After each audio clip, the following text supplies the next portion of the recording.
So one of the reasons I kind of started this party because I wanted to share what kind of we're doing that might help you. What you to do is kind of look at each idea, think about it, turn it over in your head, look at it through the lens of your own situation. Right?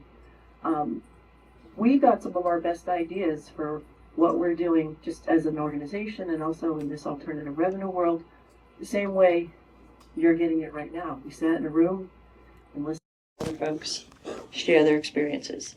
So we are hoping also to leave some time for you all to ask questions, to share what you're doing that is working for you so that maybe somebody else can take it home and make a success out of it. Okay, so how many people are already doing some kind of sponsorship program?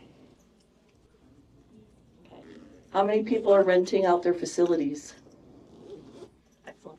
How many people are doing production services? Okay. And how many have relationships with like a local college or library or something like that? Okay. So we've got a real mix here in the room. And that's kind of some of the things we're going to talk about, but hopefully there's some new ideas or just confirmation of maybe, yes, we should continue doing what we're doing. Okay. So a little bit about my organization. So Bethune Community Studios was established in 1996. We are actually celebrating our 30th anniversary on July 16th. So we're starting our celebration to hopefully help market our organization and, raise a little money that way too. Hey, buy an ad in our book or whatever, So there'll be a lot of things we're going to do around our 30th anniversary to hopefully raise community awareness and raise a little money too. So use your milestones. Use them to your advantage. We have 4 full-time staff, 2 part-time. We operate the public and government channel. The high school still operates the e-channel. We have owned our own building. We're in a condo situation, but we've owned it since 2017. And that idea came out of being at these conferences. It has actually been a boon because we know what it's going to cost us, except for the electric bill most months. So myself, I've been executive director there since November 2002. I graduated Fitchburg State College in Massachusetts, not here in Wisconsin. I was the Northeast Region Chair for 6 years. I'm currently on the ACM National Board. So if you have any questions or anything you want to know about what's going on with the National Board, please feel free to ask me. I'm currently the treasurer. My hobbies include travel and photography. If you want to know about places in the world and states in the United States, I love to share travel stories. So come on up and just talk. I just got back from England and France on the 14th. So I've only been home for 1 week this month, and that's okay. I've been a Revolutionary War reenactor since 1983. Again, some other cool stories there, but my favorite role, of course, is mom and grandmother. She forgot to say she's great at cribbage, and we play great cribbage tournaments. Yes, we are killer cribbage players, so watch out. If you want to play a game, we're always up for one. Okay, so sponsorships. I want to talk a little bit about that first, because I think that sometimes it's the hardest thing to do is to ask people directly for money. But think about what you're offering as things that are valuable, things like high school football games and, concerts and local programs. And, obviously, hopefully you have a donate button right on your website, right up in the front.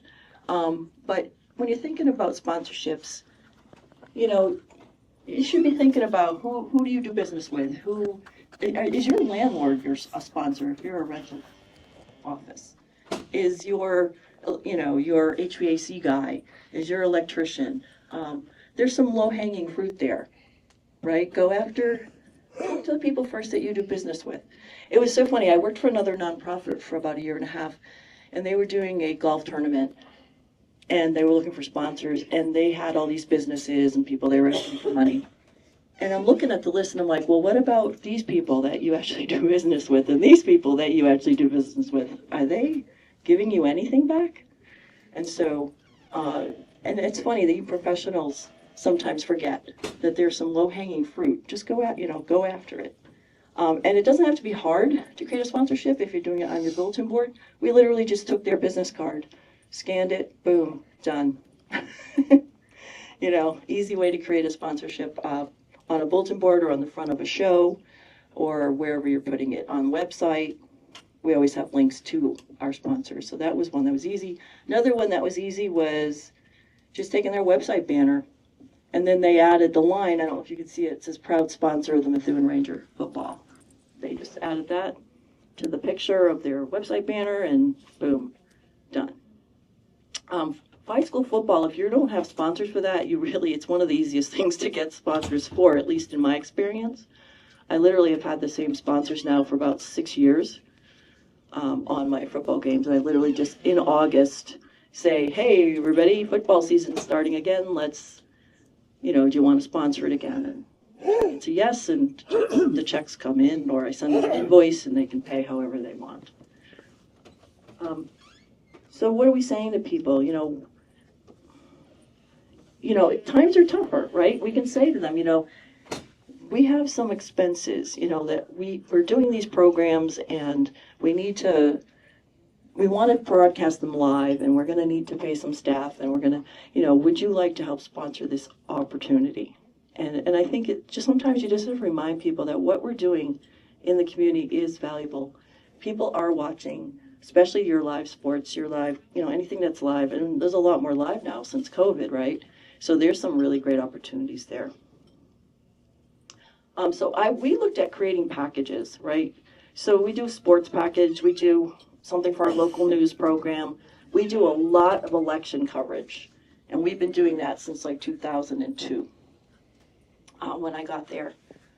Because honestly, what's great about doing election coverage is we host forums, we treat everybody fairly, and people know that at this point. We've been doing it for so long that when we say we need a sponsor for the election coverage, people say yes.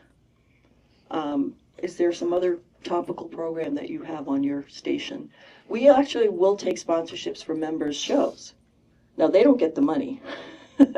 We do, but, we usually check with them and make sure, is it okay if so-and-so sponsors your show? If they get the sponsor, that's a different situation. But if we get the sponsor, then, we keep the money. So we put together a little brochure. We mailed some of them out. We would hand them out at different community events that we're at. I know everybody has that question about setting pricing, and I think Nate's going to deal with that a little more than I am. But, we just kind of look at what's it costing per view. The sponsorship goes with the video when it's posted online, so it's kind of there forever. So it is worth something, right? If people go back to watch a game, or the 200 people that might watch a football game later are still seeing that sponsorship. So don't be afraid to charge something, literally. So we'll do $250 for the whole season for football. Girls and boys basketball, we came up with the number $350. Our community is about 50,000 residents. The high school is pretty big high school. There's 550 graduates every year, I think. So, you may have to look at the size of your school when you're thinking about this and the size of your community and what will it bear. We have our news program, Methuen Now. We've been doing that since 2003. So again, something else that's known. So look at what in your community is known that you are doing, that you've been doing. Don't be afraid to ask for support for that. So I'm now going to switch up a little bit to rental spaces. Is any questions about sponsorship real quick? I have a quick one. Sure. Do you call it sponsorship? Yes, we do. We don't. You can call it underwriting too. All right, That's so yeah. Sponsorship implies that you're saying the best pizza in town is at this place. Right. We don't allow any commercial language. So that's thank you. I should probably I reiterate that we do not allow any commercial language. It is more like underwriting, but to me, underwriting sponsorship in our world is very similar. It's more like PBS style before they got a little commercially, which is kind of where they're at now. All right. Yeah, I don't want to take too many now, but okay. Oh, No. do you know, can you do it, have a call to action outside the parameters of the show, before the show or after the show. That's the way we traditionally do underwriting, like a Oh, you promotion. mean like on But the, with we the usually show- just don't do them at all. Okay. We just don't do them at all. Does And anyone else and there know the answer to that though? Is that the can you do it? best practices or? You can't do a call to action. If it feels like a commercial, it should not be on our stations. Okay.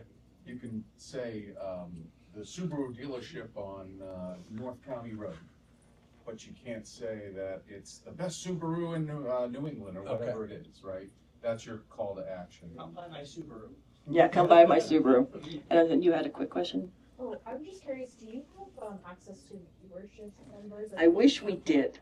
On cable TV, no, but obviously you can see online hits. You can see online how many people watch something online. So that is unfortunately the only way we really know. Okay, I'd like to move a little bit into the rentals. So when we purchased our own place, one of the things we did, but you don't have to own your own place to do rentals, right? So we looked at how could we create some spaces that people would be interested in using, buying, whatever. When you're looking at your space, you have to look at it with a different eye, is what I have found working with some of our rental clients. Especially the professional ones who come in, they just want to use your space. They don't care. They don't need your equipment usually. They don't need your people. They just want to bring all their own gear, set it up, and shoot, right? Easiest money you will make, honestly, is that kind of a rental. They look for several things. They want to know that they can get in and out, that they can park, because that's huge. I know in some places. Is there flexibility in your space? Can you move things around, or is everything tied down? You may want to look at that. Do you have some just basic furniture, chairs, tables, etc.? Do you have clean bathrooms? Do you have nice bathrooms? Because if your bathroom's looking kind of shabby, maybe it needs a coat of paint. Might be worth doing before you open up to some rentals. And do you offer Wi-Fi? So we have a guest Wi-Fi network that is always available. We have 3 different kinds of space that we offer. So obviously production space, meeting rooms, and then training space. And obviously, one of the things you're going to want to do is take some pretty pictures. Stage it like you're a real estate agent before you take a picture. Don't have all the trash in the background, the shabby things that are looking. So here's one of the we took in our training room. We used a little bit of a different perspective. It's all set up for a meeting. You can see that there's, mugs on the table. It's all nice and clean. It's all ready to go. And we also, feature that everything's on wheels, so you can set it up any way you want. Things like this. We also have an owl available, and the Wi-Fi, and big TVs. This is the bigger studio that we have. Again, took some nice pretty pictures, got it all staged. Just to show people. We offer a teleprompter if you ask. That's the same space with a meeting in it. And that was one of our local banks. They were one of our first rental clients because they needed a big meeting space. Also that we're fully handicap accessible. That's another huge thing. That's another question people may ask you. Same space, different use. This was actually a mass access meeting that was hybrid. So we had one of the presenters coming in on Zoom on the big screen, 2 presenters that are in the room, and then of course the audience was around, and it was all recorded and shared with people. Control room looks like so. So just you get the idea, right? Now here's not the pretty picture, right? So, Studio B is kind of our catch-all space. And so we just had one picture that looked like that, and then I said, you know what, that's really not nice. So let's do this instead. That's much prettier. So you can see the difference, right? So people don't always think of that, but if you're going to offer space for rent, take some nice pictures of the spaces and show people what they have. We also have a kitchen that we rent out for events as well as viewings that people can watch on the big screen. And, like I said, everything's staged. And finally, the podcast room. So, what else do people who want to rent you want? How can you find them? So, obviously we advertise on our own website, we have from social media, we've done some ads. We've done ads in our local monthly newspaper that everybody has. What's really great about a monthly newspaper, by the way, is that it hangs around all month. You know what I mean? So people pick it up at different times and read it all week, all month long. We still use that, and we do get response from it. We talk with our service clubs, other nonprofits. You know, what do you guys need? And finally, I don't know if you've ever heard of Peerspace. Anybody here heard of Peerspace? Okay, we've been on Peerspace for a couple of years. We usually charge more on Peerspace because they take a bigger cut of the fee. But we've gotten some very good rentals off of that. They're usually professional people looking for a very specific project that they want to do for a very specific reason. Make sure your staff is on board too with dealing with rental clients. You know, just be professional around them. Don't be, answer questions. Don't be too shy. So on our website, we have a Rent Us tab. If you're going to do that, obviously it's a great place to find, a way people can see what you have available. On Peerspace, this is kind of what it looks like when you call up studios in the area. That's all the other rental spaces for production, and then this is our particular page. So we put up some of our pretty pictures and tried to show some different ways the studio could be used.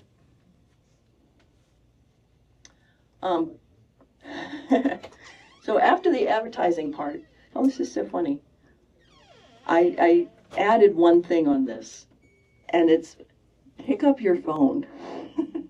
We have had more than one potential rental client say, when we asked them why they were coming to see us or how they had found us, we've had a few of them say, you literally were the only ones who picked up your phone.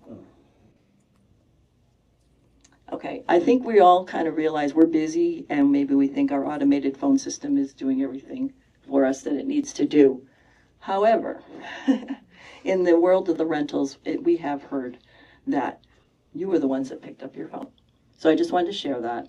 And answer any messages you do get in a timely fashion if you can, because they're usually trying to make decisions fairly quickly, which is not what we're used to, I think, because we deal with governments so much. They are looking for a sort of a quick, yes or no, is this going to work? Can I come see your space? When can I come see it? And then they want to make a decision as to whether or not they're going to use you. So, and then you have to have an agreement and make sure it's clear, date and time and place. Make sure you ask them some questions. What are you doing in my space? Because you don't really want any big surprises, like, oh, we're bringing in, 20 birds, and we're doing something really strange in your space or something illegal, perhaps. So you do want to ask questions, okay? And we have a set of rules that we'll share with people, just say, look, these are the things we allow, these are the things we don't allow. Obviously, service animals are usually, allowed, of course, and, other things like this. And if they have, a damage clause, if they break anything, do they have insurance to fix it? These are the kind of questions you need to be asking. And make sure it's all clean and ready. So, like, how do you want it set up? Oh, we want the studio cleared. We're just going to need some tables and chairs here. Or we want to, we had one client that wanted to use our cameras as props for their shoot. They weren't using our cameras to shoot, but they wanted to look like they were using our cameras to shoot. So, I mean, they have some interesting ideas out there. So, talk to them a little bit, get everything, put it down on paper as much as possible, have them sign off, If it's a large rental, like usually we will ask for a deposit. If it's a small thing under $1,000, we don't usually, but we do want to be paid the day of. And we make that very clear. We want to be paid the day of. So price out your services, and again, I think Nate's going to have a little more information about that. Have some terms like where you can kick them out. So, for example, the 20 birds maybe are, loose in your studio. I mean, sorry, you're gone. Get out of here. And of course the payment terms, which I just said. We use Square, by the way, to invoice people, and we then track, and it sends reminders, ahead of time. Like we'll send the invoice before the rental, so they have it and they can pay it before they come in or as they come in. And finally, some production services go along with that. We started really small, like doing things for some of our local nonprofits, and I think some of you are probably doing that. But you can at least ask for your costs to be covered. Sometimes when people are like, oh, we'd like to do this, we're like, well, I have to bring in staff to do that, so could you cover that cost?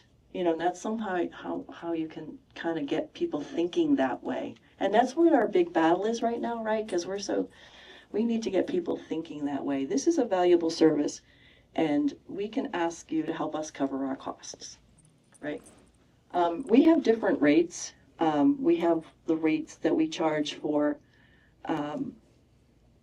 stuff that's airable on our station. We charge as little as we can get away with because we're going to be able to air it and share it and do whatever.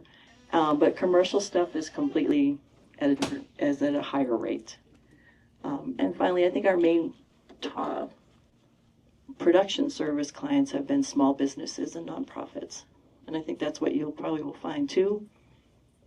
And so we'll do something as simple as this for some of those people. It's literally like, thank you for, coming in, your video is about this, we can make this for you. And for this pricing, we've assumed that you are booking and confirming the guests, that you will be outlining the content of the video, and that we can use templates.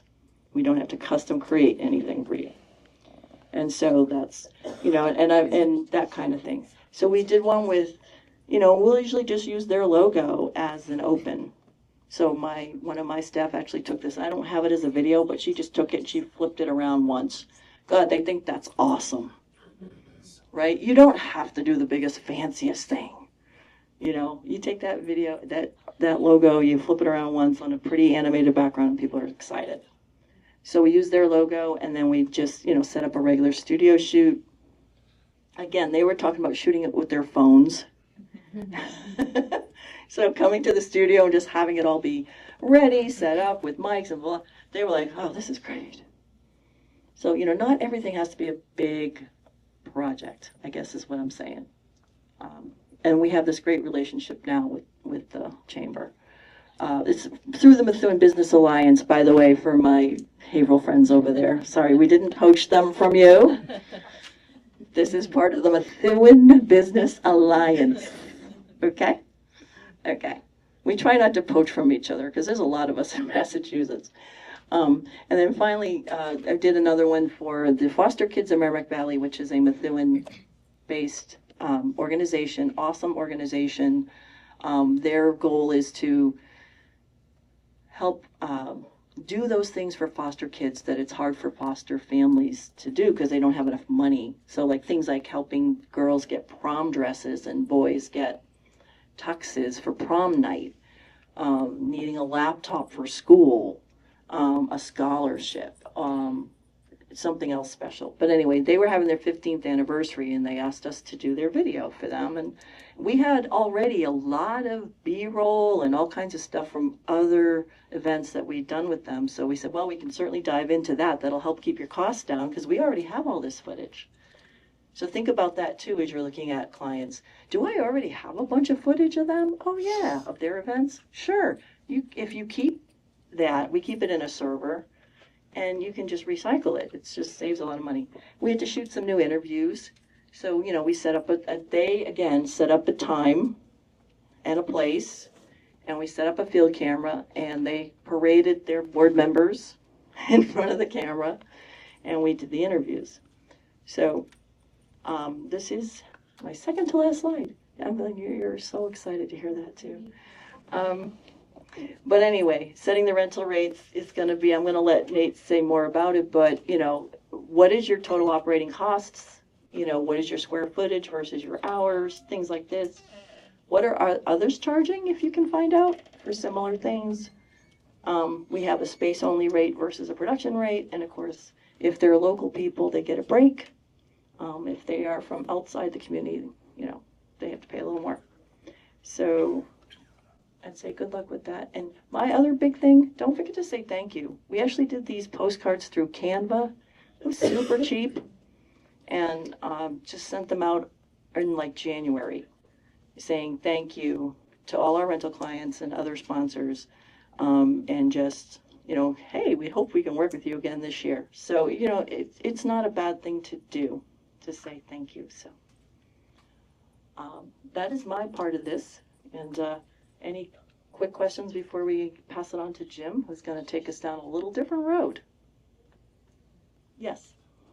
When you rented to the commercial entities, my assumption is like the only thing you have to be mindful of is that none of that can be aired on your station. Correct. Space is still kind of all right. Is that kind of the idea? You can, you know, well, for us, obviously, we own our space. We can do whatever we need to do. The money is all going back into the nonprofit. Right. It's not going in my pocket. It's not going in some board member's pocket. It's all to feed. So think of it sort of like the Goodwill example. You open a store, a thrift store, you sell stuff, and all that money is going back into your nonprofit. So this is, we don't sell stuff, but we have space and we can rent it out.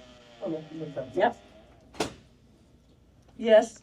I question. So when you showed you were renting it out for meeting space Yep. in the studio, and you had those big tables with tablecloths, Yep. you guys set all that up in advance, so they just kind of arrive and sit Correct. down. So part of the rental fee includes us setting up the space how they want it. Okay. And then when you have the Zoom component, do you have any staff members on hand just in case, you know, goes off? Yes, or and whatever? if we need to include staff, that's also part of the fee. Yep. So like I said, there's levels. Like if somebody's literally walking in with everything they need, that's like cheaper than Right. if you need my people, you need my equipment, you need my Zoom, Yeah. you need whatever. So, yeah. Yeah. Elena. I just have more of a comment, I guess. Sure. Just from our experience, something that's really in high demand, at least in our area, is sound equipment, which is obviously something that we can charge to rent. That's not producing call to action content. They're not recording the audio. It's just they're using our stuff. They know, you know, they're returning it not damaged. That's been a really good thing. That's for right. us. Yeah. Sound equipment is definitely Also, I think it's extremely smart, and I'm going to emphasize again the items that are not your responsibility in the contract. Correct. Just make that very clear. That's right. Yes. Thanks, Yes. Karen. If the power goes out, I'm sorry, that's not my fault. Or, you know, we use language like, given the constraints of the room, Correct. audio will be captured based on your audio person. Anyway, just making it very clear. Be clear what you're not responsible where for. your work ends. I'm going to pass this down to Jim, and then we'll take more questions and hopefully have more time at the end. Do you mind? Okay. Thank you. Thank you very much. And Jim Palmer of PBD Access TV. Pat. Ooh, she said Pat. It's PTV now. That's a setup. But I'm happy to say that in our facility, we can host 18 birds. So we do have a little bit of space for the birds, but not too much. So I'm going to stand up because I like to stand next to the projector. So I'm Jim Palmer, I'm production manager at PBD TV, and I'm going to walk us through a little bit of a different program that we have. We work closely with a local college, and we've been very successful with that. And I believe there's a lot of opportunities here that other community media centers can take advantage of. I'm going to try not to go through like we do, but leave a lot of information here for people to take along. I did bring a couple of sheets. I only have like 5 or 6, but of our corporate sponsorship program, if anybody wants to look. Our production services staff member couldn't be here this week, Nick, but he made this awesome flyer. So you're welcome to either grab one, take a picture, take it back, a little bit of information there. So just to introduce PBD TV and myself real quick. So PBD TV has 7 full-time staff. We have a couple of staff members right here in the front of the room. We have Randall Collum and Patrick Fortin. So we have 7 full-time, 1 part-time. We do a lot of work with graphic design students, meeting coverage, interns, co-op students. We have a high school work-study program, which is another thing I could talk about for a long time. We hire a lot of local high school students. It's their first job. And we've actually started partnering with a program in Massachusetts to get some funding for some of this. So totally different presentation, but happy to talk about that as well. Again, we're 3 peg channels. I'm also happy to say that within the next year, we're going to be all HD on Comcast. We just secured that in our license renewal. So a lot of work went into that. Just a little bit about myself. I've been in community media since the late 90s when I started in high school as a volunteer with Peabody Cablevision at the time. I went to Emerson College, got my BA in TV video production, went to Danvers TV for 8 years, and I've been with Peabody TV for 16 years now, since 2010. And we are celebrating our 20th anniversary this year at Peabody TV. So I am also the president of the ACM Northeast Board of Directors, so I hope to see everybody in the Northeast region this afternoon. Glenn and I have a great dog and pony show lined up for later on with a raffle. And just some fun stuff I've included in my other slides I presented last year on emergency management stuff. So I am very active in amateur radio and emergency management, trying to tie those functions in with community media. Get some things working in the pipeline there I think will be pretty cool. So I'm going to talk a little bit about Endicott College in Beverly. So it's a production services program, and I did say I was going to call this person out, but Patrick has the ability, he's full-time with us now, but he is a graduate of Endicott College, so he can speak from both the student side that I'm going to talk about and the staff side. So any questions, let any of us know. We're all here. Stefan Jandrasevitz, who's also here in a different workshop, he can talk about the production stuff side. We're all happy to talk about this relationship because it's been very successful. It started in the summer of 2022 from a networking opportunity. There was another community media center that got a request. They were not able to fulfill that request, so they networked with us. It was a sports coverage request. We have the only HD production truck on the North Shore with multiple cameras, instant replay, and they were looking for a really enhanced, robust type of football coverage. So we got involved. There was also a retirement at the Endicott faculty, so their TV production program was kind of on the downside. So we're also looking for opportunities to keep students involved. So again, we have live 3-camera, instant replay, everything there. I can increase to 5 cameras with our SWIT wireless system. So that things expand and contract based on the needs of the program. But what we've seen over these years of this partnership is requirements with the NCAA have been changing, and they're changing every year. And we're able to keep up with these requirements. So I think out of the 3 things I'm going to talk about, sports coverage with a college is a great opportunity to get involved. With our proven track record, we've expanded beyond the sports coverage. So we do commencement, convocations, smaller live and taped events, a whole host of things. And you'll see how that's also evolved over several years. So why are we as community media centers best equipped to assist? Well, we all have experience with live production, right? And live production scares people. For whatever reason, they say, we got to go live. Oh my God, what are we going to do? One of those NCAA requirements on the sports side is if you are hosting a playoff game, it must be live and it must be on NCAA.com per their requirements. As soon as the colleges find out about that, they're like, how do we do that? We also we provide training. Who here provides training resources? So we can bring in students, use these as opportunities. And we also speak the language. So a lot of what I'm doing in the relationship is coordinating with other vendors that are also providing other services. So commencement's a great example of that, which we'll talk about with another vendor. But the relationship is always needs to be on the front burner, always needs to be worked on. So we're always checking in, finding out what that next event that they need is. We're keeping the connections friendly. He may kill me for saying this, but one of our contacts at Endicott, the running joke is about a cheese festival that I went to that I've never been to, but here in Wisconsin, first thing we did when we got off the plane, the staff took pictures with cheese hats and we sent it to them. So we're all having fun. And remember, you're working with not just the client, but representatives of the client as well. So we do a lot of work with their IT department.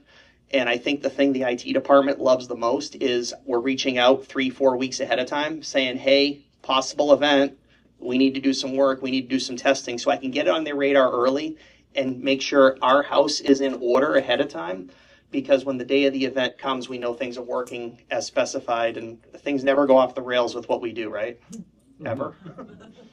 So that pre-event reliability does equal peace of mind for the whole team, making sure you're building that trust as you go along. So Specifically, out of the three examples, so looking at sports coverage, our sports coverage began as a combined student PTV production. It was like 1-2 staff people with our truck, plus a whole host of students. I think we had 4 or 5 students at a time. So events like that are priced accordingly. They're providing the labor, we're providing the equipment, the training. So started off in that direction. Again, 3 cameras with a wireless camera. We've evolved now to a student sideline reporter at some games. So down on the field, between the first and second quarter, between the third and fourth quarter, we have a student that's reporting right from the field, talking back to the truck, talking back to the announcers in real time, making it look like a professional broadcast as much as we can. Each season for football, we're doing roughly 4 to 8 football games. Last year was a very busy season. We had a ton of home games, which is fantastic for the bottom line there. We also cover, as needed, some Conference of New England championships. That's the conference that Endicott is part of. There is another organization that's come in called NSN that provides coverage of the championships, but we have found in an event that they can't make it to a championship game they have to cover, or in some cases the college says we don't want you there, we like PBD TV's coverage better, we may have an obligation to send our stream to their servers, and then they play it. So we do have those ability to integrate. Talked a little bit again about the NCAA tournaments. In November 2024, there was yet another new thing that came out about this, that we talk about all the NCAA tournaments are getting aired on NCAA.com, and the back end behind that is Hudl. And a lot of people hear Hudl and they say, oh my God, are you using their camera? No, we are not using their camera. It's a different side of Hudl. It's called the vCloud platform, so they give us some RTMP access. So the viewer goes to NCAA.com and they watch it right on the website. On our back end, we're streaming to Hudl. And every game I've done this year has been a phone call to support, but that's a whole different conversation. All the football games ESPN Plus bought the rights for. So in 2024, PBD TV with our truck rebranded a game. It looked entirely like an ESPN game with all of their graphic elements, their replay, everything. Students loved working it. I had to walk down and tell them when to kick the football. I walked into one of their offices. He looks at me and goes, who are you? I said, well, here's the sheet. Follow the score. Follow the schedule. It all worked out. We almost had to do that again last year. But again, as you start to develop the expertise in doing these things, you can charge for those, obviously. You're going to reach that higher level of production. We were the only ones able to reproduce that ESPN look on our side of the bracket. We were checking all of the other streams, and they were very basic. No one was able to get to that level. And I know some people like Peter, we've talked about that. Glenn, we've talked about it. This is definitely an avenue where community media can jump in and try to help rebrand these games to these requirements. And funny enough, I couldn't make it happen, but after this ESPN game happened, I got a call from Cortland College in upstate New York, who was also on our side of the bracket. And they wanted me to go to Cortland the following weekend to try to help them through the ESPN process. I couldn't get there because we had our Mystic, Connecticut conference that same weekend. There was no way I was going to go from Boston to Cortland to Providence to Mystic in one day. Not happening. But they certainly know, again, that we're able to do this. So moving forward, all of the CNE games have now, again, these are these new requirements that keep evolving. I find out that they're shifting to Hudl vCloud. So after I go through all of these support issues that we had in the spring with their platform, now we're going to be on it all the time. So having already done the work to troubleshoot the issues we were having in the spring, we are now better situated for the fall for this to come up. Hudl is actually moving us to a different server to make sure that our streams are more reliable. So Endicott knows that we're on top of these things, so they're appreciative. And if a support issue rises to the level of doctor, which it did this spring, the gentleman in charge of the athletics department came up to us, all of the staff at the basketball tournament, and said, we appreciate everything you guys are doing. You guys are on top of it. So relationship building and all that going forward. So I spent a lot of time on sports because that's where we got started. I think that's the easiest way to get involved and help. But out of the sports production, we moved into coverage of commencement activities. It is a multi-day, multi-type production. We set up on one day. The second day, it's using different areas of the campus. So we'll set up our Black Magic for some productions. They set up their TriCaster in another building for some other productions. We've tested our Hilo encoders so that we can live stream to YouTube everything, and it's like closed captioning. Start in one place, go to the next, go to the next. There's 3 productions on the afternoon of that second day. And then we shift to our production truck on Saturday for the main commencement where everything's set up. So you need that extra day of setup, and you have to build that into the quote and everything accordingly. Other vendors come in. They're providing giant LED trailer walls. So we send the closed captioning feed to them. They put it up on the screen. There's discussions about, hey, is this speaker having a PowerPoint presentation? They got to work with that. There's always a debate as to who's clicking the slides. I said, you guys go figure that out. We're doing the production. But they're great to work with. And I think we've now gotten to the point where it's not even a conversation anymore about what we're doing. We all know what we're doing. We just go into the event and go, what's changed? Okay, see everybody in May.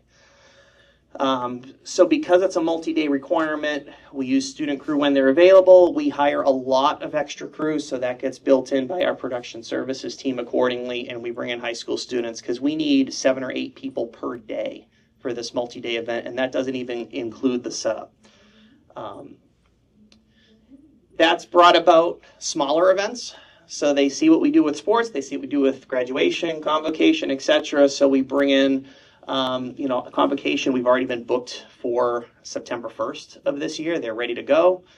In October, we've done homecoming, which it's a football game, but it's evolved into this multi-location. I mean, I've never seen a better place to park a production truck amongst all the food trucks. So if we're hungry, we get tickets, we walk outside. Where are we going? Lunch is there.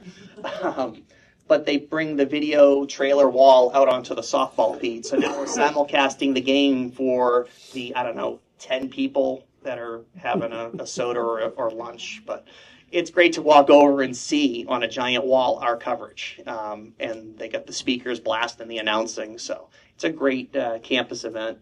We've done presidential speaker series. We just did a Tadler Center Zoom event, which was not broadcast live, but broadcast to Zoom, so people could ask questions and answer, versus YouTube. So, and we did a TEDx in 2025, which multiple presentations there. So these are a lot of smaller things. They require 2 to 3 cameras, 1 to 2 people on the crew. Usually we'll do an unmanned wide shot and staff some close-up cameras. Sometimes it's live.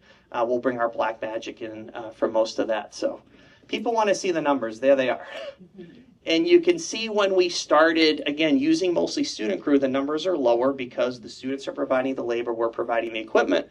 And as it shifts and we're adding more and more paid staff, and some people we have to bring in at a whole day rate, even though it's a 4-hour game or so. So you can see as we get later on, the students are dropping off, but we're bringing in more people. But over the 4 years so far of this relationship, it has brought in about $161,000 in production services revenue. And again, they are already booking us. We're booked for all the home football games. We're booked for convocation.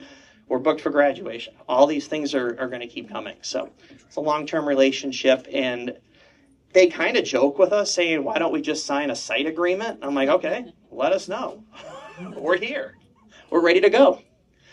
So just some final thoughts before I pass this off. Community media centers, again, we're very successful because of our experience on live production.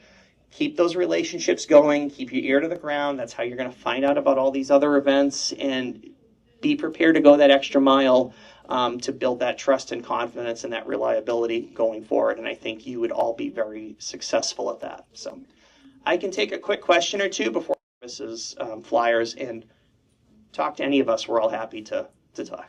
So even with the migration or the shift to huddle, you're still getting use out of the production truck, is that correct?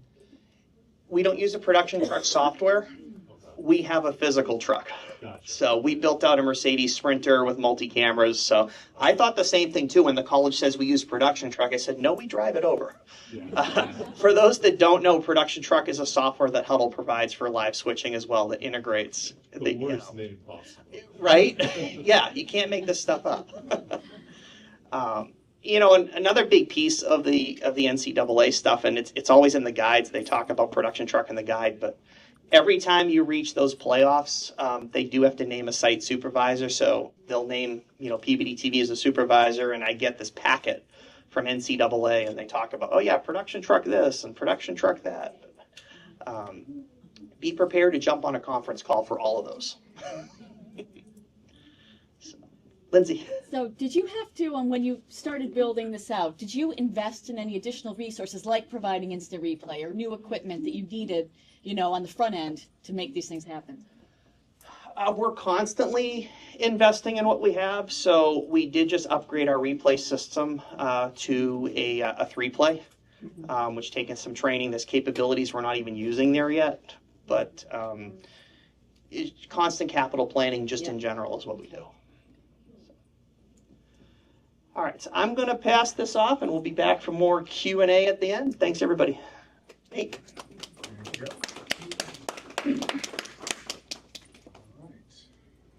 Pardon me. All right, welcome everyone. That's my water bottle in the way. Nate Glennie, Executive Director at Fitchburg Access Television in Fitchburg, Massachusetts. I always like to share a little bit about who we are, because some of you might be a government entity, some of you might be just a public station or a government station, but we are a PEG organization. Those cable numbers, they hurt, and that's our financial income. Our population, we serve a community of 42,000. And the claim to fame is that Fitchburg is the second hilliest city in the country, second to San Francisco. That web camera, I just want to share a little bit about it. It's the gift that keeps on giving for FATV. For some reason, we have a nickname. It's called the Dirty Berg. We have one of the only active landfills in the city. So my intent was, why don't we show off a nice picturesque scene of our upper common and try to get rid of dirty out of Berg. But it also has helped out, and we've made some connections with local over-the-air affiliates in Boston, and they use it for weather-related purposes. One was for a tornado last year, I believe it was. Snow, of course, we get snow, and this past winter was really tough, and if you see up above, just in 6 months, we had 40,000 views of that webcam. And let's see, does the green laser work? It does. Loon Mountain, they actually have this TV screen that shows you different places throughout New England. And you can see here we are in Massachusetts. And it's another way that we get exposure out there. Myself started as a volunteer at this organization back in middle school, and yes, I was programming VHS decks for our playback. Post-college, I took a freelance career path in live sports and at a local ABC affiliate. I have worked a lot of sports in New England, Stanley Cup, NBA Finals. The Boston Marathon, I ride on a motorcycle backwards and start in Hopkinton, Massachusetts, and finish at the Boston Marathon finish line. 20 plus years, which means if you know that bad incident, I was right there and part of it. I worked 3 years at the news affiliate. I learned what I like about news and what I don't like about news. But over 20 plus years of experience, but it also established a lot of connections. And one of those connections, we actually rent our production truck, which has a 3-play in it. Easy entry level for college students to learn on. But we get rented out for $5,000 for 1 day. They provide the crew, we provide the facilities, and that started in 2024, so we have it coming up in July. It ends up being like a 15-hour day, but it's good for our revenue income. For your entertainment and to wake you up, here is a funny little video. I am seated right here, and enjoy. And you'll see, this is what happens sometimes when you're in live TV. The next clip is a different angle. So here it is a little tighter. I get just clobbered. And here's my perspective. And yep.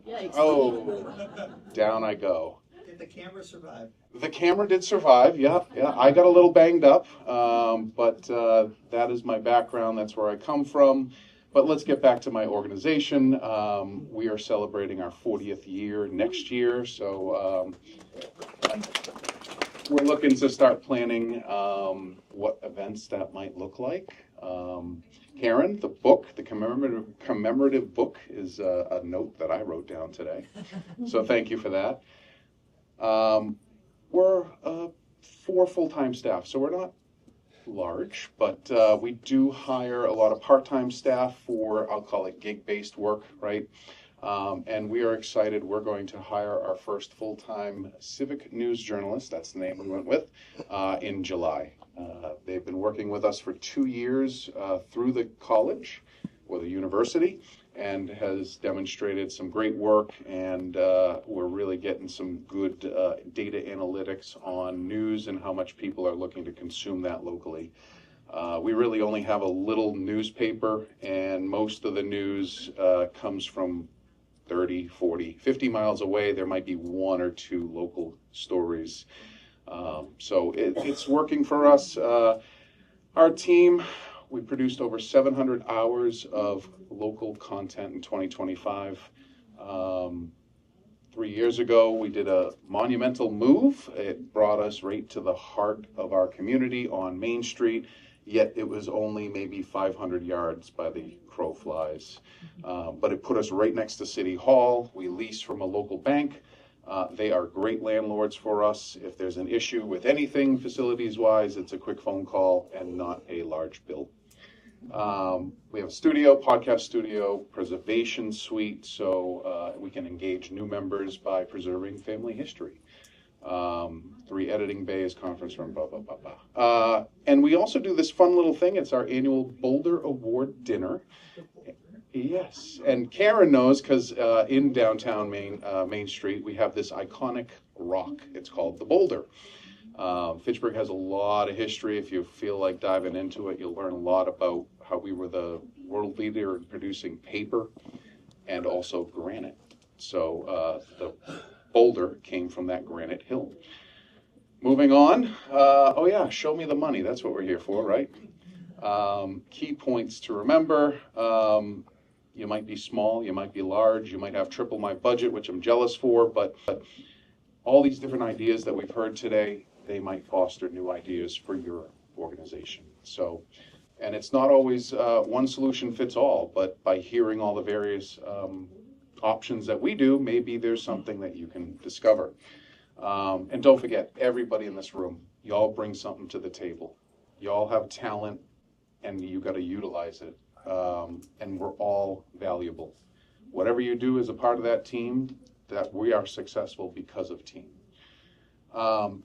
Changing mindsets on charging is going to take time.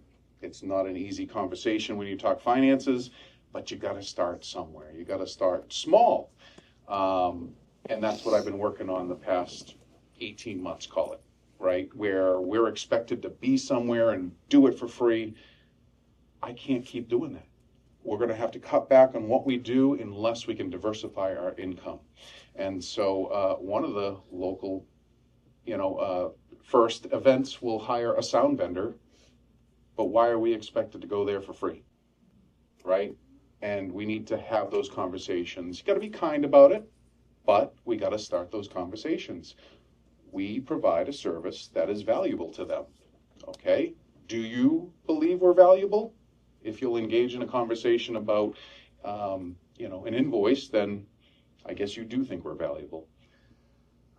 Building relationships. with elected officials. One day, I'm going to have to ask for some income for our municipal meeting coverage. It's 300 hours of content every year.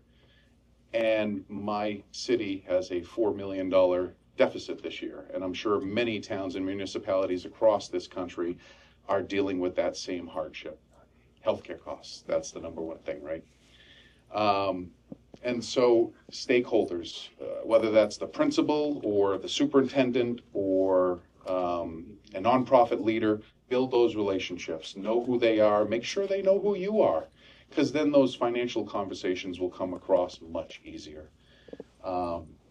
And don't be afraid to think outside the box. You know, you've heard some various options from Karen and Jim, and maybe some of the things you'll hear from me will be like, okay, I didn't think of that, but I could see that maybe working. Various grant opportunities. So last year really was our first year in engaging in grants, and we got lucky. We found 2 different opportunities, 2 different organizations, $10,000 each. So all of a sudden I went from $0 to $20,000 in grants in 1 year. Local philanthropy. So there was a foundation set up by actually one of the old paper mill owners back in the day, and there's still money around. One account has 3 million, another one has 8 million, and then they give out various amounts to different organizations. You got to look, they're out there. You just got to find them and make that opportunity, take that opportunity rather. And so we're going to do strategic planning through a grant, and we're going to hire more part-time staff with the journalism grant. We also applied for, in Massachusetts, we have the Cultural Council, and we have a local Cultural Council. They get about like $50,000 a year, and different artists can apply for grants, and we applied. We're going to record the summer concert series at the Upper Common. And so for $1,000, that's diversified income. It's going to help pay for that staff. It's not going to keep the lights on necessarily, but at least it's diversified income. There's workforce training grants out there, historical grants. Maybe you work with your Board of Health or your public safety. There's grants that they get, and you could be their vendor to film a video for them, a safety video, or a training video for Board of Health. What is recyclable and what is not recyclable? You just don't know what's out there, but you should explore it. And one of those ways and places where you can explore, our library actually has a membership, a subscription to GuideStar, and also Foundation Directory. And that's where you can really just get into the minutia of searching grants. You can put in different parameters to search, whether it's geographical or the services that you provide. But it's a starting point. You don't have to spend the $1,000 or whatever the subscription cost is, and maybe you can identify a grant. Digital literacy. That's what we do, more or less, right? And why not maybe find an opportunity out there for a grant to fund what you're already doing? We know computers, we know technology, internet safety, email security, how to connect a printer. It's all digital literacy, and you might find something out there to bring in new revenue for yourself. But the key of grants, it's tough because you got to report upon it, you got to do some requirements with the grant. Don't change what you're actually doing to match up with the grant. Try to find grants that will fund what you're already doing. If you have the capacity to branch off, go ahead. It opens up more grant opportunities, but we really try to find those to fund what we're already doing. Educational partners. We have one too, Pittsburgh State University. We actually host and co-teach an accredited college course with our local university. We too do football and hockey and commencements, but I need to go back to the drawing board with the president because after seeing Jim's graphic, I don't get that much. But it is a nice chunk of change, $20K annually. We do a lot for that though, but we had to start somewhere. We were doing this college course for 10 years, and the previous administration gave us the goose egg. And that told me how much they appreciate our services. We got a new president in 2024. They saw our value, they knew it, and they actually showed it. We are entering our third year of that 3-year agreement. I'm going to renegotiate and maybe ask Jim for that graphic to be sent to me, so that maybe we can get 5K more, have those conversations. I have a great relationship with our university president. It's a cell phone call away, and she picks up. And another great point by Karen, answer that phone. You never know what's coming on the other line. And those opportunities, sometimes if you're not right there, it's going to fly on by, and you missed it. Another thing that we're going to ask for a little more is the journalism. So we are working with students from Fitchburg State to do journalism. The full-time hire was a student. We got to try him out before we gave a full-time offer.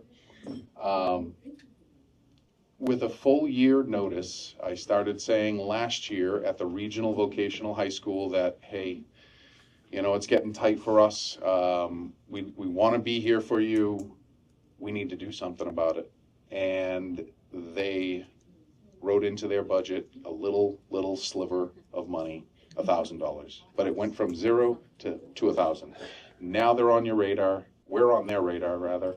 And, maybe next year it's 1,500, maybe. But we have a starting point, and those conversations do work out in the end. I'm currently in the works of negotiating a $10,000 AV services, call it a retainer, if you will. We go up and fix AV stuff for them. Maybe it's soldering an XLR connector in the wall.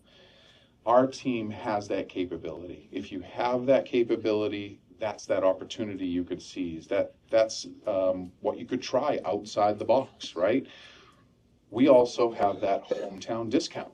We're not going to charge them through the roof because they're a partner of ours, right? I also have to pay the bills. So, negotiate. See what they're willing to offer you and maybe what you could grab from them. We host the only hockey rink in the area. And so there's a lot of challenges with school budgets, and programs are getting cut, but being the only hockey rink in the area, hockey teams still exist. Hockey is big in New England. Maybe there's an opportunity for us to stream those games. We currently do our own city. Sometimes we'll stay for a neighboring community because it's just as easy. We already set up the gear. Why not do goodwill? We've done it for how many years, right?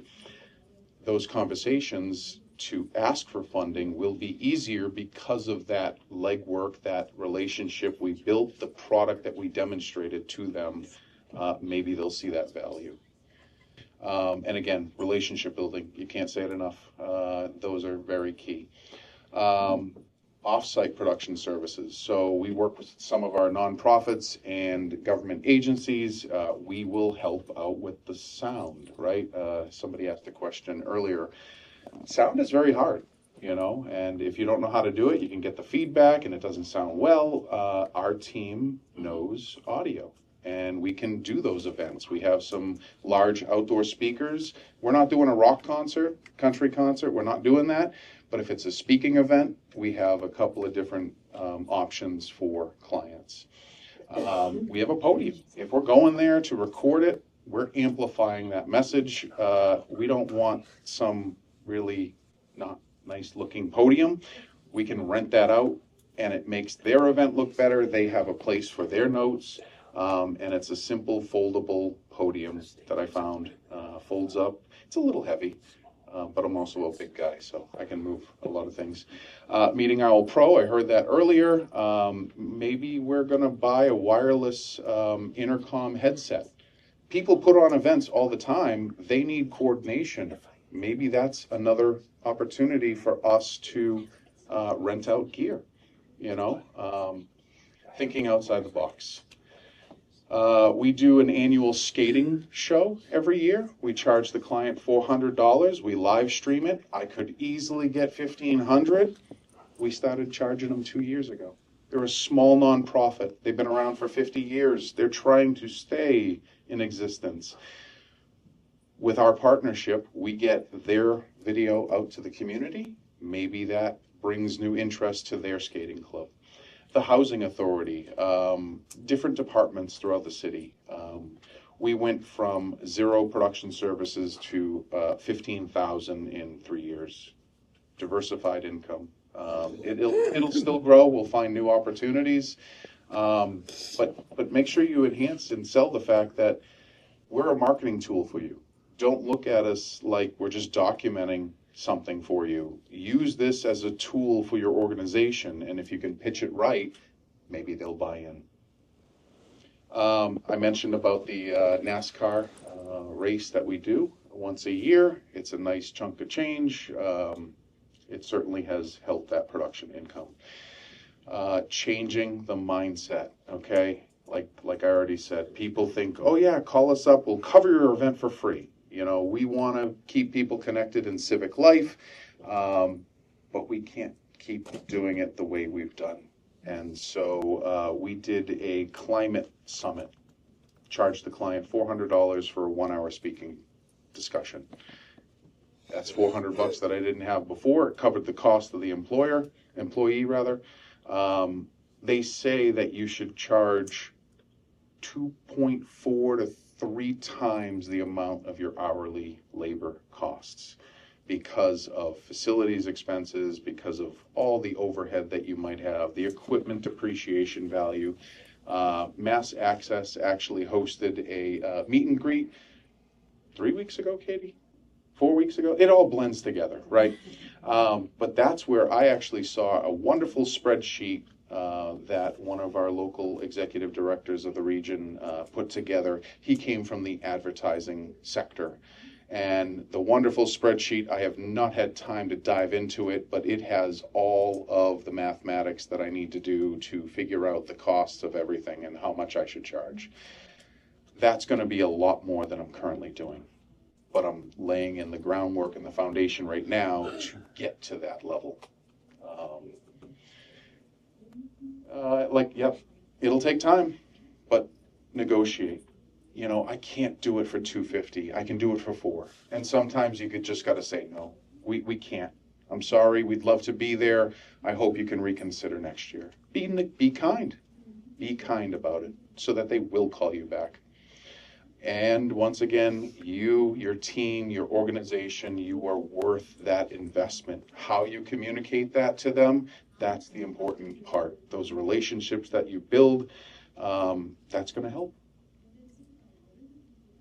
Something else that we have done, and this is a pilot program, we're extending the reach of our traditional bulletin board system. And so we're starting at $1,000 price point, which pays for the cost of the TV and the video player module. We started at the library and the senior center, basically your CAI. I don't know if anybody heard of the term community anchor institutions, but where do people gather? Where do people congregate? And that's where you could have a perfect opportunity to connect with new faces, new people of your community. And that's a perfect opportunity to bolster your underwriting package, right? And your underwriters will be on that slide. It'll play X amount of times during the day. But we're looking to talk with the Housing Authority. They want 7 of them. They have 7 buildings throughout the city, and they have community rooms. Perfect location to situate these screens. All it needs is internet and power, and off and running you're going. If it works well, maybe it's the local breakfast joint or the deli or coffee shops, and you can do individualized playlists. These video players are $400. There's different brands out there, but it has really helped our reach. I snuck a little QR code beneath the screen, and now I have another way of connecting with our residents. That'll drive them to our website. Yep. And so we can change that QR code to whatever we want. The goal build a network, and we're hoping to get, you know, at least by the end of this year, we're hoping to get 10 of those screens out. It could be at the Regional Transit Authority. It could be wherever your community has. Where can you put them? But I think this is going to be a good way to enhance and bolster our outreach efforts, and we'll see where it takes us. We all have different facilities, equipment, knowledge of staff. Not every answer or solution that we have might work for you, but just take what we have said today and maybe morph it into something that works for your org. We're hoping for our state legislation to pass. I'm sure many states and counties are looking at solutions, we all know, but we can't wait. And that's why have those conversations now, start diversifying your income. A lot of times I hear the story that, you know, we're 90% franchise fees, and that's going to hurt if it keeps going down. My revenues have declined over the last 3 years, 7%, 9%, 9%. I don't know where that's going. Have we in society hit a point where people are frustrated with streaming services and they're going to go back to cable? Do the cable providers even offer it to them? We don't know some of those answers. We're hoping it plateaus, right? And we don't know what those trends will bring us, but start diversifying your income now.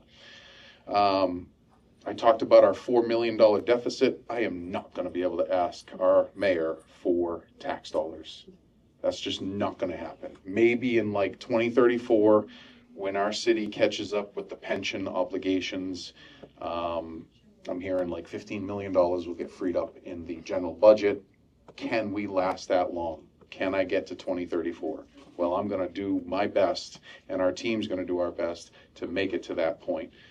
Maybe we'll have the streaming bill. Maybe we won't. But also, I've heard paywalls, and maybe for some communities that would work. Our community is not wealthy, all right? Every student in our school district eats for free because we've hit the threshold of poverty.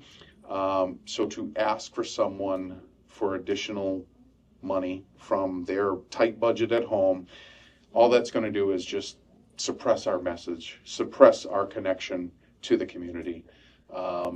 And so for Fitchburg, that would not work out. Maybe it would in your community, and paywall could be part of that solution of diversifying your income.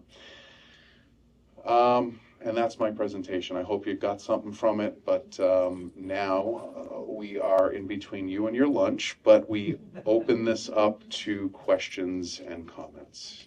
Andy. Thank you. Nate, when you were talking about getting grants, are you personally doing the grant writing? Are you hiring a grant writer? Pardon me. Andy, fellow ELI graduate, 23 was it? 22? Oh man, okay. Grant writing. So I worked with one of my board members last year to start that process.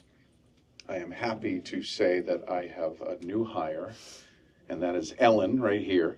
And Ellen has written grants in her previous employment, and so that's where we're really exploring more grants. 3 years ago, our board hired a consultant. It didn't work out in the end, but we were also chasing $250,000 to help with our facility move. That was through the Massachusetts Cultural Council. We didn't have any grant history, and so I think that could have played a part. So that's why it's important to find those small grants to demonstrate that you can follow grant obligations, shall we call it. And if you have that history, maybe that bigger grant will come to you a little more easier. So we did both. We had in-house help, and we also hired a consultant. I think it was like $5,000, I think we invested. It was an opportunity that we thought was good at the time, and well, there goes the $5,000, but it was worth the exercise. We learned how to write grants, how to, present them, etc. So. I had a question. So our PEG station is a city department. Well, Procurement process. More like Red Banner, I guess. But the other issue we run into, because I won't get too much into the details, but we are finally getting our own separate fund for our franchise fees. They were going into the general fund. Oh, God. And then we were getting far less than we were supposed to be getting. We're eventually gonna get the full amount once the budget gets voted on. That's a whole nother issue for another day. But my question more pointedly is, we do provide and try to provide a lot of event coverage to other departments, AV support and all that stuff. It is the kind of thing where there's no SLAs, there's no SLA. Service level agreement. Thank you. There's, when they rent out DPW, they have to put out forms and stuff like that to bring chairs or to whatever. But my question is essentially, what would you suggest in terms of laying the groundwork to eventually be like, hey, if you're going to ask us, especially after hours, to broadcast something or to cover an offsite meeting, there's going to have to be a line item in your budget to pay for us to be there. Like, how would you recommend kind of, because like that, I know that I get a lot of pushback on, you're another city department. Of course you're working for free, You are a city department? Yeah. Are you under the mayor's office? Yes, we are. Okay. We in Fitchburg have an enterprise fund, and so all of the franchise funding goes to that enterprise fund. That keeps it away from the general budget. Yeah. There is a city department, maybe the IT department, that likes to try to take some of that for non-PEG related services. And I'm the loudest advocate in our community about don't touch our community funding. Just like in our city, this year, 2 years ago, the mayor went with a new city solicitor, and that budget went through the roof. So now what they're doing is exactly what you want to do, is kind of bake those costs into each department, just like they're already doing. So are you Board of Selectmen, City Council? City Council. What state? Massachusetts. Oh, welcome. Yeah. All right. Have those conversations maybe with your counselors. Yes. Okay. Because if you're getting pushback, I mean, you could talk with your mayor or your city manager or whatever style government it is. Talk to the finance chair of the city council if you have one. And it's not going to happen overnight, right? And unfortunately, government moves like a snail, and it can be frustrating. But just like you said, DPW has cost, police details have costs. Why are you any different? It's changing that mindset. Yeah. And if you value our services and you want us to continue what we do in our community, we need to fund it. So good luck. Don't be afraid of those conversations. Be kind. Thank you. Any questions over here? Katie? So my question is pretty similar to yours, but we are, I also work in Massachusetts for a very small community, and we are fully PEG. So when I first started in my position 4 years ago, I had a conversation with our superintendent about purchasing equipment that could be installed in their local meeting room, because it's in one of the schools. It's different than all of the other government meetings that we cover, in a different location. And he said, well, in the community that I came from, community media centers received funding to buy their own equipment to do these sorts of things, right? So that conversation ended there, and I haven't had a conversation with him since about this. So every year we also cover 4 events at the end of the school year just for the high school, completely for free. They pay audio people to help out with these things. So I think the conversation about capital equipment has passed, but I think there's an opportunity to have a conversation again about services. And it's going to be especially important for me right now because they are bringing in a new school finance director this summer. So that's a good opportunity. So with the pushback that I've received from the superintendent, but an opportunity to have a new conversation with a finance director, what advice do any of the 3 of you have for me to have that conversation this summer? Like you said, it's a perfect opportunity with the change of hierarchy, right? Maybe try that doorway. And maybe that new finance director can speak with the superintendent and then say, maybe it's hard to tell them, but look at, no. you might have to bring that out, and I'm still discovering that word to this day of saying no to something. But just like with Fitchburg State University, I had to wait for a president and a CFO change to have that conversation, because I had it with them, and they just, like you said, kind of said, brushed us aside and said no. I think it's a great opportunity, but yeah. So the other thing you might want to consider doing is when you go into that finance office, is kind of price out what you think it costs you to do those events. And just say, my funding's dropped XYZ, whatever it's been, and, this is what you would have paid someone if you had to hire them, like you hired the sound guy to do your commencement, or you hired the lighting people to, whoever the other vendors are. But I think it wouldn't hurt to maybe put some numbers into this. And again, be kind, but just say, look, my funding's dropped, and, these, if you had to hire, if we can't do it for you, this is what you might have to pay someone else to do it. Yeah, I think just real quick, a quick example is coming out of COVID, the school department in Peabody, the audio system in the meeting room, which still needs improvements, but we're working on it, had all microphones, XLR cables everywhere, trying to get them to pivot to a wireless system.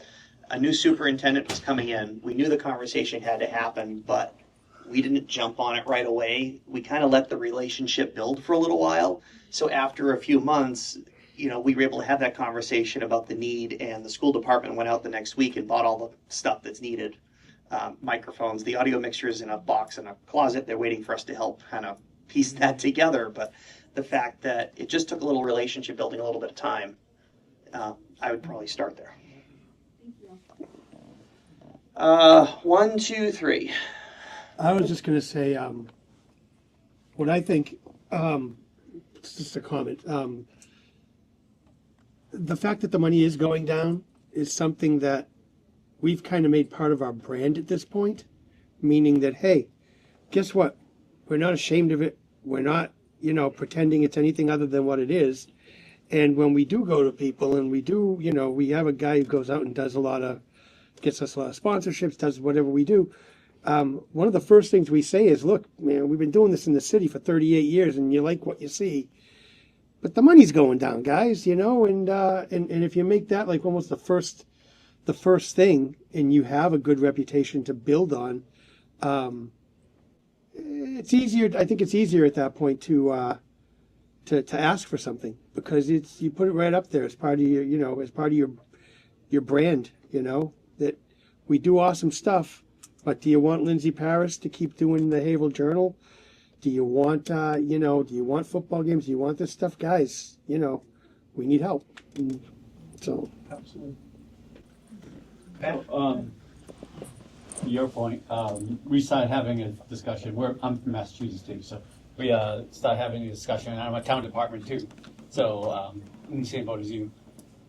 We've started having discussions with our town about paying for services in the future, and I think we're getting to the point we actually get charged an overhead from the town that takes it out of our enterprise fund to pay for the normal stuff like our insurances and stuff. But they also do a percentage of the accounting department, a percentage from the town administrator's office, because they all oversee us. So they're talking about taking some of that back. And this year they actually took off our plate one of the larger, like a $10,000 bill for our iNet agreement that we have with Comcast. So they're now moved that over to the general fund side.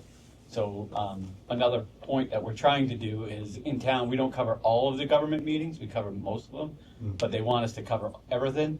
And so we're actually looking to, my suggestion is to have them put it in the bylaws of the town.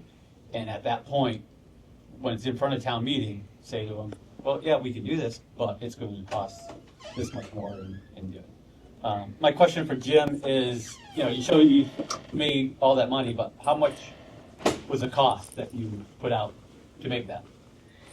I tried to start going through that aspect of it, but it led me down a rabbit hole that I didn't have time to do. It's hard cost. Yeah, so there's certainly, we're building in pre-production cost too, because there's obviously costs for the hours that we're putting in with all that prep stuff, the site visits and stuff. So it's a number I do want to calculate, but I don't have that at this particular moment.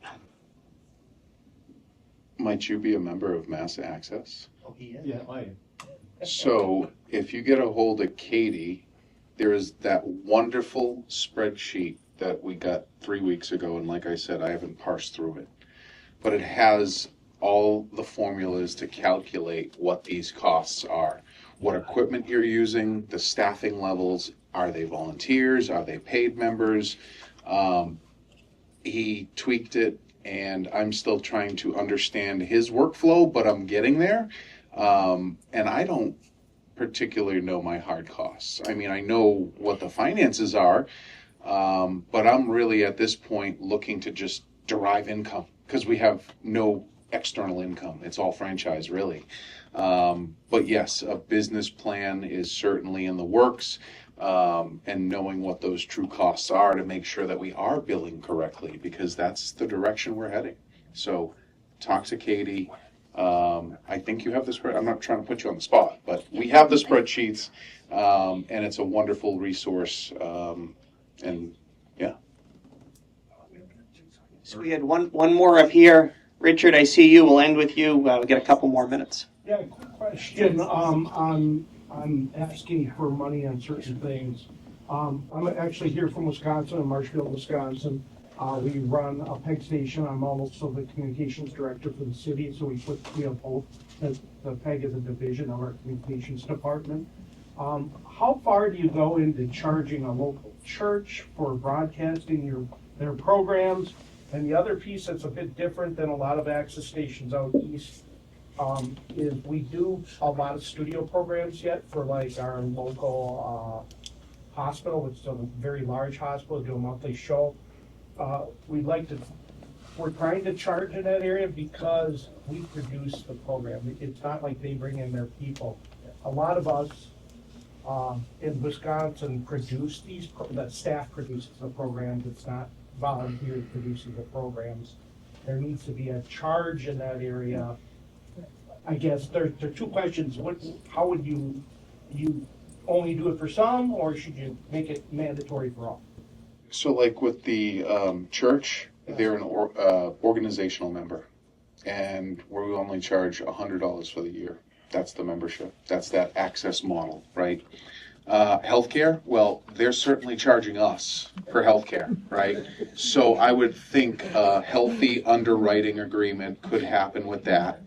And we have Unitil is our power provider, and we do a monthly show with them. But again, it's not even covering the cost, but it's something. It's $1,000 underwriting. We need to overhaul our underwriting agreements, and that's a part of our 40th celebration, right? To get some more income. But I think it's a varied answer, and I'm sure Karen can add more. Yeah, I just was thinking about this. So for a long time, we always made sure there was a clear line between the volunteer produced program and the staff produced program. And so we've actually have an agreement now with some of our organizations that want staff to direct their show. I'm like, I can't do that for free anymore. But we set up an hourly rate for a director, and people pay it. It's weird, but they do. So I guess you just have to have that thought. Just say, obviously the resources are here for the community to use and to create programming. But if my staff is involved in creating that programming, then it's like you're getting it. You're not doing it yourself. So if you're not doing it yourself, you're paying someone else to do it usually, right? I mean, electricians, plumbers, all those other people. So I think that's maybe the mindset you could try. I just have one more question to ask. In a program, how do you allow like a call to action for maybe, we have this new program that's done with a church group or a large ministry. They're using QR codes and stuff during the actual live show. Do you allow that? Should you not allow that? I'm curious where you go with that. I mean, generally speaking, we avoid calls to action. That's what I'm thinking, it's a call to action. From one information. I was going to say, but, I mean, you usually would allow someone to have their contact information, right? It doesn't say, call me. It just says, such and such an organization, for more information, phone number, email, QR code. Okay. I think you can handle it that way. All right, we got to wrap up. I promised Richard to take us to lunch, so. I'll make it short then.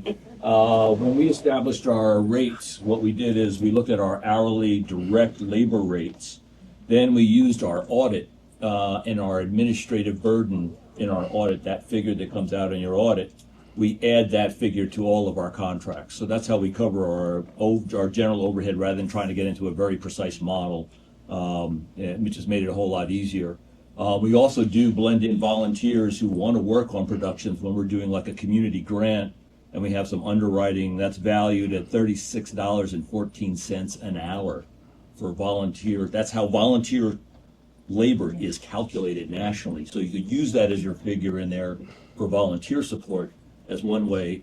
And then on call to action, what we do is if it's a business or a commercial venture, there is no call to action. Even whether it's a sponsor, underwriter, or some other production that's generated, because then it becomes unrelated business subject to income tax.